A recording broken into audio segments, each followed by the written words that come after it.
자, 다음은 오래간만에 미국 얘기했으니까 네. 급 보고 싶은 네. 트럼프 관련한 소식 한번 전해드리도록 하겠습니다. 트럼프 관련 소식이라고 하기엔 조금 그렇긴 한데 보면은 미국 공화당이 지금 당내 서열 3위, 3위죠. 대표적인 반 트럼프 인사 리즈 체니 하원 의원 총회 의장을 쫓아냈습니다. 네. 네, 쫓아냈어요. 이게 이제 의원직은 상실시키지는 건 아닌데 네, 지금 지도부에서 하원 의원 총의장의 자리에서 축출을 시킨 거예요. 탄핵을 시킨 네, 거죠. 일종의 탄핵을 시킨 거죠. 그러니까 전체 공화당 인원들의 3분의 2의 저기를 받아낸 겁니다. 네. 그러니까 지금 2022년에 중간 선거가 있잖아요, 미국에. 그래가지고 도널드 트럼프 전 대통령의 지원이 절실한데 자꾸 이 체니가 트럼프 반 트럼프 오지마! 하거든요. 트럼프 못 오게 할 거야 이러니까 안 되는데 트럼프 와야 되는데 이런 사람들이 잘라버린 거죠. 네. 냉정하다. 아우, 우리나라는 뭐 안 그래. 배지 달라고 말도 안 되는 가짜 뉴스도 펑펑 하는 게 우리나라인데. 그렇지 뭐. 뺐지. 그리고 한 자리 이것들이 나경원 개무시하듯 하네, 딕체니 딸을. 미국 놈들도 똑같아, 지금.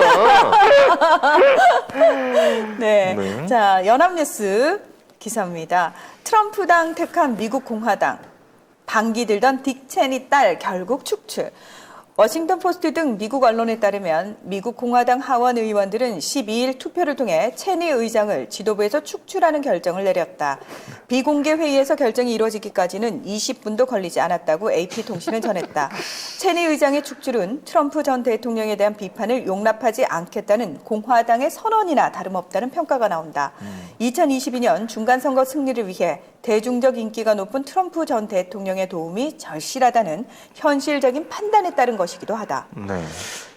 여기에 이제 그 케빈 메카시를 비롯한 한때 트럼프를 어떻게든 해보려고 했던 반트럼프 세력들이 네. 완전히 다 손을 들고 그렇죠. 트럼프 밑에 바짝 엎드린 거예요. 그렇게 될 원인은 수밖에 딱 두 가지입니다. 첫째, 트럼프 지지율이 너무 높아. 인기가 너무 좋아. 그래갖고 트럼프가 손 안 들어주면 어떠한 후보도 아예 후보 경선 자체에서 안 돼요. 그러니까 그 당에 있는 기존의 의원을 하고 있던 애도 트럼프가 이번에는 이 사람을 내보내야 되겠습니다 하면 걔가 뽑힐 지경인 거야. 심지어 트럼프는 자기한테 반기 들면 대놓고 걔 뽑지 마! 라고 얘기를 해버리는 사람이기 네. 때문에 약간 그거는 박근혜랑 비슷한 오. 배신의 정치 하면서 유승민 나가라고. 그랬던 생각이. 하여튼 뭐 그런 유해까지 트럼프의 영향력이 커진 거고요. 두 번째는 이 공화당의 정치 자금이 안 거쳐요. 선거를 하려면 모금을 해야 되는데 공화당에 돈을 안 줘.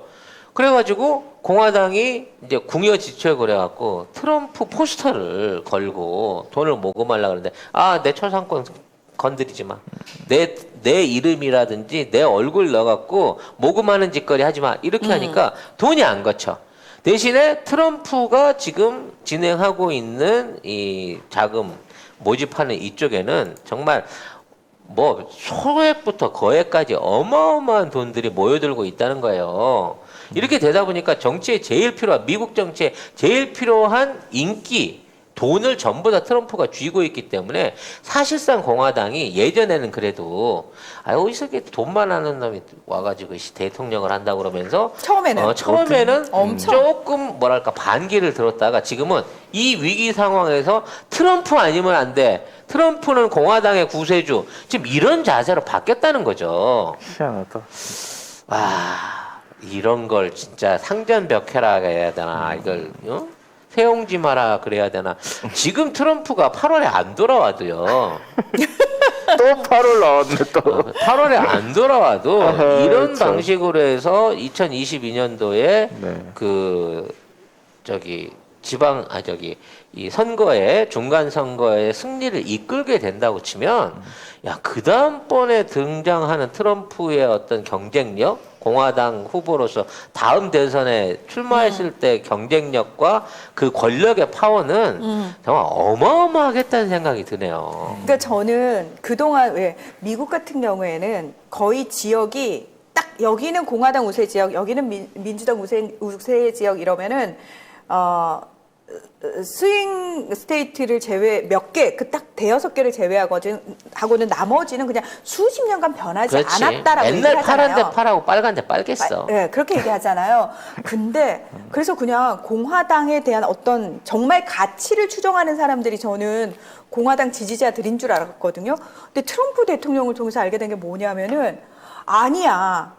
트럼프 대통령 지지자는 공화당 지지자이기 때문에 트럼프 대통령을 지지하는 게 아니고 기존의 공화당이든 민주당이든 기존의 수십 년간 기득권을 잡고 있고 지들끼리 헤쳐먹었던 정치인들에 대해서 기성 정치인에 대해서 신물이 난 사람들이 트럼프 대통령 지지자로 모인 거예요. 그러니까 공화당을 지지하는 게 아니고 도널드 트럼프이기 때문에 지지를 하는 건데 예를 들어서 트럼프 대통령이 공화당이 아니라 민주당이었다. 그러면 그 사람들은 민주당 지지자가 되는 거예요. 왜? 도널드 트럼프 때문에. 어찌 됐거나 도널드 트럼프는 기존의 공화당 지역의 우세뿐만이 아니고 이제 SNS가 이제 앞으로 출범할 SNS가 문제가 되겠지만 그동안 민주당이 장악하고 있었다고 착각하고 있었던. 왜냐하면 이제 본인이 지금 생각하고 있는 이 지지율하고 득표 숫자하고 이번에 개표를 통해서 드러난 숫자하고는 완전히 다르다라는 걸 증명하기 위해서라도 경합주를 비롯한 지금 자신이 패배했던 지역 안에서의 중간 선거를 이겨버리려고 그걸로 자신의 정당성을 확보하고 일종의 BJ 선거에 대한 그 증거를 확보하기 위해서 오히려 우리가 흔히 말하는 험로 진출, 응? 험지 출마. 험지 출마에 어떤 이거를 세워가지고 압도적인 승리를 해버리려고 하고 있어요. 그래서 하원을 완전히 장악했고 상원은 어차피 냅둬도 공화당이 잘 돼. 하원을 압도적으로 장악해갖고 그동안 법안 관계라든지 이런 데서 민주당이 뒤통수를 쳐왔던 부분을 먼저 선결을 하고 우리나라로 말하면 문재인 대통령 생기고 180석이 생긴 게 아니라 180석 만들어 놓고 문재인 대통령 뽑는 방식으로 미국의 정치 체계를 바꿔가려고 생각을 하고 있다는 거지. 그렇군요. 왜냐하면 이게 안 이루어지게 되면 근본적으로 대통령이 돼도 힘쓰는 게 영 불편하구나 라는 부분을 알았던 거야 트럼프가. 그래서 결국은 선거제도를 바꿔야 된다. 그렇지. 선거제도를 바꾸고 이 의회를 자기 손안에 쥐기 전에는 대통령 해봤자 의미가 없구나라는 거를 이미 알게 된 거지 트럼프 입장에서. 이렇게 칼을 갈고 나오는 트럼프가 8월에 오든 아니면 그거 8월 되게 좋아하시던데. 무슨 8월에 크리스마스도 아니고 왜 이렇게 기다려. 2025년에 오든 언제든지 간에 돌아올 준비를 하고 있는 상황이기 때문에 미국도 바이든도 트럼프를 어떻게든 제거하거나 트럼프를 넘어서기 위한 아주 각계각층의 노력을 할 거고요. 거기에 대한 수혜가 남북 관계와 한미 관계에 있어서의 미국의 태도 변화로 바로 나타날 거다. 정말 트럼프는 대통령에 취임 안 하고도 대통령이요? 한국을 돕고 있다. 대통령인 것처럼 오히려 대통령 있을 때보다도 더 좋은 조건들을 만들어주고 있다라는 면에서 우리 트형을 사랑하지 않을 수가 없는 거예요. 네. 만수무강하세요 트형. 네. 터미네이터네. 아윌백이네. 거의 알백입니다. 네. 대박. 신뢰도가 확 떨어진대. 이러다 자꾸 이런 표현 때문에 우리 우파래. 그 할매들한테 자꾸 이게 추천이 가잖아. 자꾸 이상한 쪽으로 추천이 가잖아요. 그러다 8월에 오면 에헤이. 알았어. 그- 우리 네. 이제 진보 쪽으로 우리 추천 안 갈 것 같아. 네. 정말. 그렇습니다.